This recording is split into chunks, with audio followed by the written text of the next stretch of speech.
বিএনপিতে এখন খুশির জোয়ার ভাসছে। কেননা ইশরাক হোসেন ঢাকা দক্ষিণ সিটি কর্পোরেশনের 2020 সালে নির্বাচনে বিএনপি নেতা ইশরাক হোসেন মেয়র ঘোষণা করেছেন আদালত।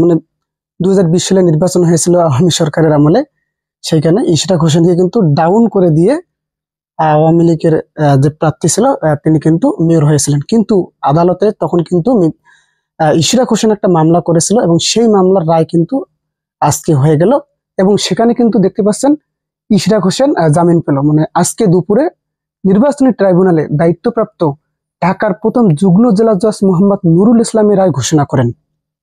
এখন এটা যে হলো, এখন দলের পক্ষ থেকে আসলে এটাকে কিভাবে দেখছে, বিএনপির পক্ষ থেকে, এটা একটু আগে আমি বলি, তারপর বলতেছি হিরো আলমের বিষয়টা। হিরো আলমও কিন্তু দাবি করেছেন যে যদি ইশরাক হোসেন তার পদ পেয়ে যায় তাহলে আমিও তো নির্বাচন করেছিলাম।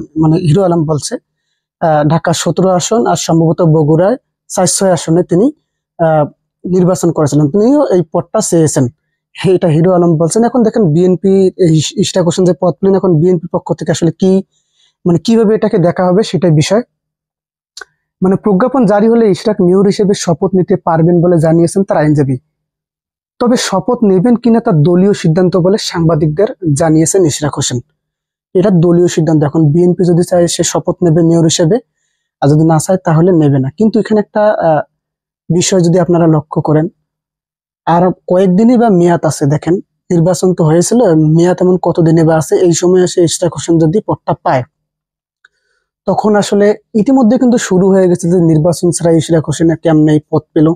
দেখেন বিএনপি এটাকে কিন্তু সহজেই ভাবতেছে, কিন্তু সাধারণ মানুষ এটাকে কিভাবে নেবে এটা কিন্তু ভাবতে হবে। বিএনপি তো বললো যে ইশরাক হোসেন মেয়র হলো, তারা নেতা কর্মীতে কিন্তু আনন্দে উল্লাসিত হতেছে। কিন্তু আসলে বিষয়টা একটু যদি ভেবে দেখে তারা, তাহলে দেখবে যে জনগণ এটাকে কিভাবে নেবে। জনগণ বলবে কিরে, ওরা তো নির্বাচন ছাড়া এটা নিয়ে নিল। এটা একটা বিষয় না, এটা অবশ্যই ভেবে দেখার বিষয়।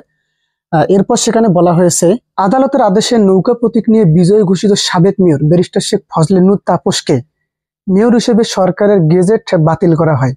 একই সঙ্গে ধানের শীষ প্রতীকের প্রার্থী ইশরাক হোসেনকে মেয়র হিসেবে ঘোষণা দেওয়া হয়। রায়ের সময় আদালতে উপস্থিত ছিলেন ইশরাক হোসেন। তার 2020 সালে 1 ফেব্রুয়ারি ঢাকা উত্তরের দক্ষিণ সিটি কর্পোরেশনের নির্বাচন অনুষ্ঠিত হয়। সেখানে আওয়ামী লীগের প্রার্থী আতিকুল ইসলাম ও দক্ষিণের আরেক আওয়ামী লীগ প্রার্থী শেখ ফজলে নূর তাপস মেয়র নির্বাচিত হন। এখন নির্বাচন কমিশন ওই বছরের 2 ফেব্রুয়ারি ভোটের গেজেট প্রকাশ করেন।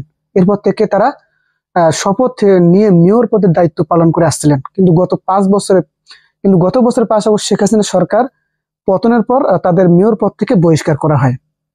এখন নির্বাচন আইন অনুযায়ী যেটা আছে, সেটা গেজেট প্রকাশের 30 দিনের মধ্যে নির্বাচনের ট্রাইব্যুনালে সংক্ষুব্ধ প্রার্থী ও তার মনোনীত ব্যক্তিকে আবেদন করতে হয়। মামলার পরবর্তী 180 দিনের মধ্যে তার নিষ্পত্তি করবেন ট্রাইব্যুনাল। সংবদ্ধ ব্যক্তি তার রায়ে খুশি না হলে 30 দিনের মধ্যে তিনি নির্বাচনে আপিল ট্রাইব্যুনালে যেতে পারবেন। নির্বাচনে আপিল ট্রাইব্যুনাল 120 দিনের মধ্যে আপিলটি নিষ্পত্তি করবেন। ওইটা যাই হোক, ওইটা বিষয় না। বিষয়টা হইতেছে এই যে